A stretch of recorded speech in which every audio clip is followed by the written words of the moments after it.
Buda foi um filósofo, um líder espiritual e é considerado o fundador do budismo.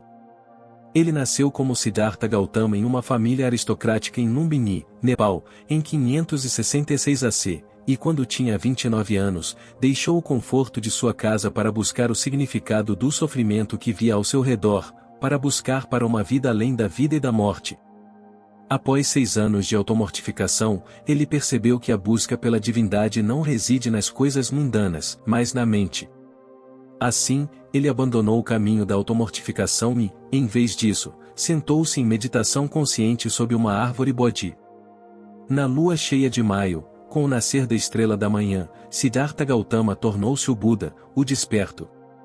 Durante os 45 anos seguintes, Buda vagou pelas planícies do nordeste da Índia e ensinou o caminho ou Dharma que havia realizado naquele momento.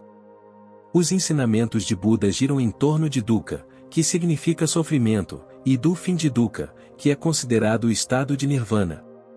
O ensinamento mais essencial da filosofia inclui as 3 marcas da existência, que são as seguintes: 1. Anicca, que significa que a vida está em constante fluxo. Já fizemos um vídeo sobre isso, e você encontra o link para ele na descrição.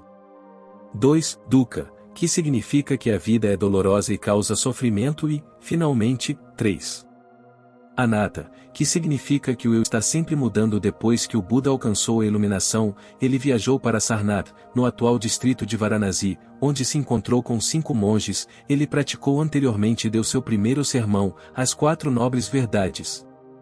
Estas 4 nobres verdades são os princípios fundamentais do budismo, que despertam a consciência do sofrimento como a natureza da existência, a sua causa e como viver sem ele. Neste vídeo vamos falar sobre dukkha, a segunda marca da existência, para entender melhor o sofrimento que todos nós passamos e como podemos usar essas 4 nobres verdades para lidar com o sofrimento em nossa vida moderna. As 4 nobres verdades são as seguintes: 1. A verdade do Buda Dukkha diz qual é a nobre verdade do sofrimento. Nascer é sofrimento, envelhecer é sofrimento, doença é sofrimento, dissociar-se de um ente querido é sofrimento, não conseguir o que se quer é sofrimento. Em suma, as 5 categorias afetadas pelo apego são sofrimento. A primeira verdade é a verdade de Dukkha. Dukkha significa o sofrimento. De acordo com Buda, toda a vida envolve sofrimento inevitável e inevitável. Esse sofrimento pode ser na forma de dor, doença ou trauma que todos podemos imaginar, como braço quebrado, uma cólica estomacal ou o diagnóstico de uma doença terminal. Mesmo durante o parto, por exemplo, embora deva ser uma ocasião alegre, a princípio tanto a mãe quanto o bebê sentem algum tipo de desconforto físico. Ele então passa a falar sobre o sofrimento que vem de formas mais leves, mais comuns, de desconforto e angústia, como longas horas de trabalho, sentir-se decepcionado por um parceiro, sentir-se frustrado, decepcionado, magoado, inadequado, deprimido, chateado e assim por diante. Ele inclui o sofrimento que vem das qualidades mais sutis de tensão na mente, inquietação, sensação de contração, preocupação, mal-estar, tédio, sensação de ser um eu isolado, medo de envelhecer, de que algo está faltando na vida, ou algo está faltando. Simplesmente não cumprindo, etc. Buda nunca negou que havia alegria em nossas vidas, ele está apenas destacando que o sofrimento é uma parte natural da nossa existência, que estamos sujeitos a algum tipo de sofrimento em nossas vidas de vez em quando, desde pequenos momentos até incidentes trágicos.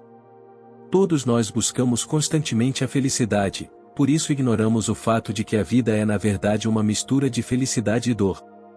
O Buda quer que reconheçamos esse fato para que, quando experimentarmos sofrimento, não o levemos de forma tão chocante ou pessoal. Em vez de aceitar esta verdade fundamental, recorremos ao álcool e a substâncias para reduzir a dor de perder alguém, utilizamos cosméticos e tratamentos para reverter e diminuir os efeitos do envelhecimento. Como o sofrimento é desconfortável, podemos suprimi-lo ou minimizá-lo nas nossas próprias vidas. Culpamos os outros e a nós mesmos por termos escolhido a carreira errada ou o parceiro errado. Também vivemos numa cultura que tende a ignorar o sofrimento cotidiano da pobreza, da doença, do estresse que acompanha o trabalho, o envelhecimento e a morte, enquanto os nossos meios de comunicação social nos apresentam um desfile interminável de promessas de que podemos evitar o sofrimento parecendo mais jovens, melhorando a nossa qualidade de vida. Conexão com a internet, beber cerveja, tomar remédios, perder peso, etc. Quando começamos a reconhecer que o sofrimento é apenas uma parte natural da nossa existência, ficamos em paz nos momentos de grande dificuldade porque com o tempo esse sofrimento se transformará novamente em felicidade. 2. A verdade de Samudaya de acordo com o Buda é a origem do sofrimento, como uma nobre verdade, é o desejo que produz a renovação de ser acompanhado de prazer e luxúria, e de desfrutar isto e aquilo, em outras palavras, desejo por desejos sensuais, desejo por ser, desejo por não ser. Felizmente, Buda não nos deixou apenas a primeira nobre verdade de que existe sofrimento na vida. Ele também nos ensinou a segunda, terceira e quarta nobre verdade que era identificar por que sofremos, como podemos nos libertar de todo o sofrimento e os passos que precisamos dar para chegar lá. A segunda nobre verdade é Samudaya, que se refere à causa, à origem do sofrimento ou da insatisfação. Buda nos ensina que sofremos não por causa das coisas que nos acontecem, mas por causa do nosso estado mental. Em nossa vida diária, pode haver muitas coisas que consideramos as causas do nosso sofrimento, como não comer quando estamos com fome, cair de uma bicicleta e sentir dor, ou o fato de seu parceiro ter te abandonado. Independentemente dos detalhes particulares de qualquer sofrimento específico, Buda nos ensina que todo sofrimento e experiências insatisfatórias em nossa vida vêm de três causas principais, que ele identificou como os três venenos, ou três qualidades negativas da mente que causam a maioria dos nossos problemas e da maioria dos problemas do mundo. Os três venenos incluem desejos, desejos que significam nosso desejo, ganância ou carência. Buda dá aqui uma ênfase muito especial aos desejos e diz que existem três tipos diferentes de desejos. 1. Desejo de agradar os sentidos, e isso significa que queremos prazeres sensoriais, por exemplo, comida saborosa ou música melodiosa. 2. Desejo de ser algo que você não é, isso significa que desejamos ser diferentes de quem somos, por exemplo, um influenciador, celebridade ou empresário rico. E 3. Desejo de não ser, significa que queremos impedir que algo aconteça ou nos livrar de algo, por exemplo, para não sentir dor após uma queda. O segundo veneno é a aversão, o nosso ódio pelas coisas contra nós ou contra as nossas crenças. Alguém pode machucar os outros se não estiver satisfeito com suas crenças ou se essas crenças os levarem a nos ameaçar com suas ações. O terceiro veneno é caracterizado como ignorância ou ilusão, ou sempre se escolhe ignorar a verdade por trás da vida, por exemplo, escolhemos ignorar a impermanência da vida, ou ignoramos a natureza fundamental da realidade, para proteger as nossas próprias crenças ou ganância. No budismo, esses três venenos são representados no centro do Bhava Chakra, também conhecido como roda da vida, uma representação visual das tristezas do Sansara, o ciclo de renascimento e morte. O desejo é representado como um galo, o ódio como uma cobra e a ilusão como um porco. É importante ressaltar que eles se alimentam por cada animal consumindo a cauda do outro, criando um ciclo vicioso de interdependência. Este ciclo vicioso de todos os três venenos é algo que experimentamos diariamente tanto externamente quanto internamente. O nosso desejo de ganhar mais dinheiro e comprar coisas materialistas, por exemplo, leva à ganância e demonstra ódio e raiva por qualquer coisa que lhes negue esses luxos. Alguém fará um esforço extra para conseguir essas coisas, ignorando tudo o que lhes diz o contrário. O Buda ensinou que as pessoas cuja compreensão da vida está obscurecida pela ignorância, desejo e aversão condenam-se a girar e girar nesta roda, morrendo apenas para renascer eternamente no mesmo estado de sofrimento e, portanto, não podem alcançar o nirvana. A esses três venenos se opõem três atitudes saudáveis ou positivas, essenciais para libertar-se deste doloroso ciclo de renascimentos e alcançar o nirvana. São generosidade, bondade amorosa e sabedoria, e todas as práticas budistas são direcionadas ao cultivo dessas virtudes e à redução ou destruição dos venenos. 3. A verdade de Niroda. Nas palavras do Buda, a nobre verdade da cessação do sofrimento é esta: vê a cessação completa desse mesmo desejo, abandonando-o, renunciando-o, emancipando-se dele, desligando-se dele. Depois que o Buda percebeu a verdade sobre o sofrimento e suas causas, ele passou 6 anos empenhado em descobrir a realização sobre o fim do sofrimento.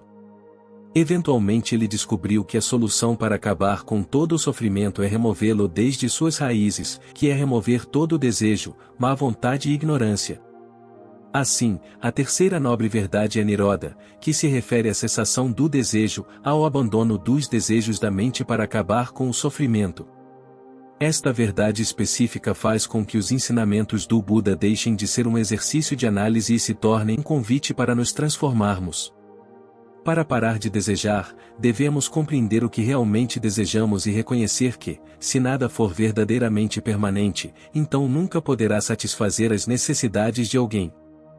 O fim do sofrimento vem com o fim do desejo quando a pessoa percebe que o que deseja não é a verdadeira realidade, mas apenas uma fantasia que imita e exagera a realidade.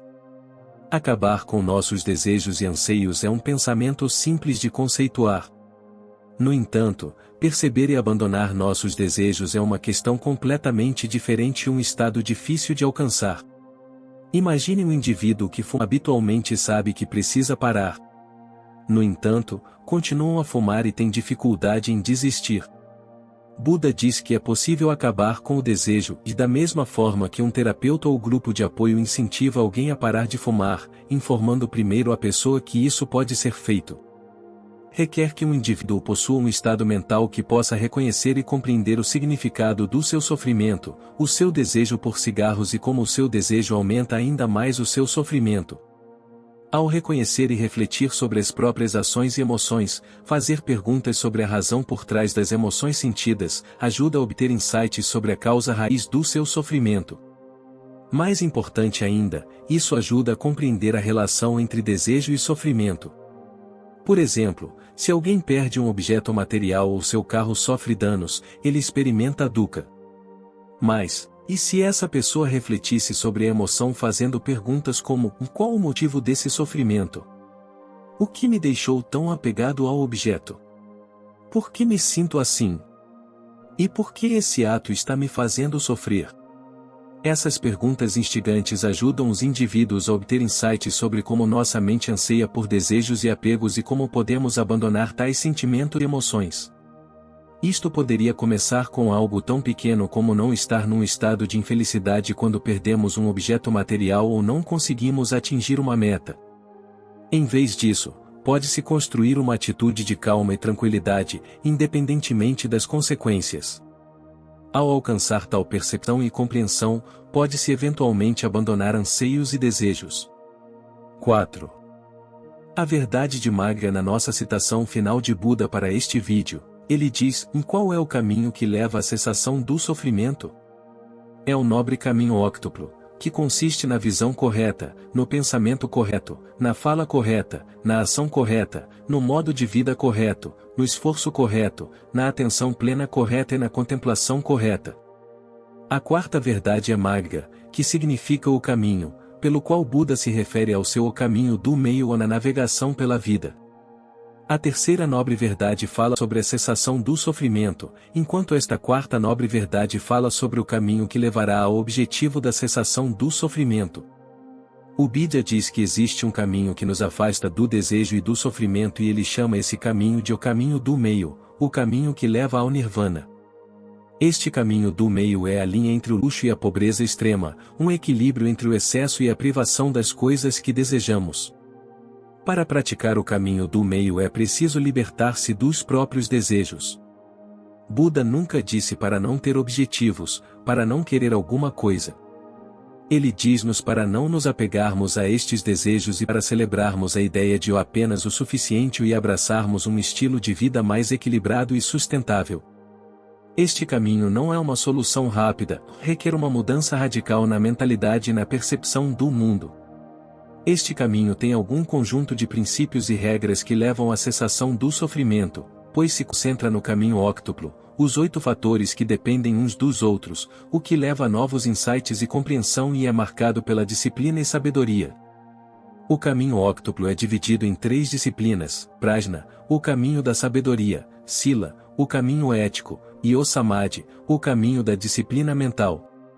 As 3 disciplinas conduzem a um caminho que pode finalmente libertar uma pessoa do samsara. As 3 disciplinas são divididas em 8 áreas de prática, cada uma parte de uma roda, a roda do Dharma de 8 raios. O caminho óctuplo de Buda é explicado como o Prajna, o caminho da sabedoria, sob o qual temos a visão correta, que enfatiza a compreensão e a obtenção de insights sobre a verdadeira realidade, e intenção correta, que são pensamentos altruístas e generosos. Sob o Sila, o caminho ético, temos a fala correta, que sempre se entrega à comunicação que promove a harmonia e é livre de malícia. Ação correta, que é realizar ações corretas e não causar danos aos outros, e meio de vida correto, que significa ganhar a vida através de ações e trabalho que não prejudicam os outros. E sob o Samadhi, o caminho da disciplina mental, temos o esforço correto, praticando e cultivando qualidades benéficas, e não praticando qualidades que são egoístas. Mindfulness correta, que é um estado mental em que a pessoa está atenta e consciente de seu corpo, ações e pensamentos, e concentração correta, que é uma área associada à prática de meditação. Segundo Buda, o significado da roda é essencial. Denota que todas as áreas de prática são igualmente importantes, sem começo nem fim, e quando praticadas todas de uma vez, cada área apoia a outra e nos ajuda a usar cuidadosamente as 3 portas, nosso corpo, mente e fala. Buda ensinou que quando aprendemos a usar nosso corpo, fala e mente com cuidado, isso levaria à felicidade presente e futura, pois nos ajudaria a evitar ações prejudiciais, eliminando assim o sofrimento desnecessário. Ao controlarmos o nosso corpo, a nossa fala e a nossa mente de forma a ajudar os outros, em vez de os prejudicarmos, e ao procurarmos a sabedoria, podemos acabar com o sofrimento. Portanto, a verdadeira felicidade é alcançável através do esforço pessoal. Se você gostou deste vídeo, não deixe de conferir nossa playlist completa de Destrave Mental e, para mais vídeos para ajudá-lo a encontrar sucesso e felicidade usando a sabedoria filosófica antiga, não se esqueça de se inscrever. Muito obrigado por assistir.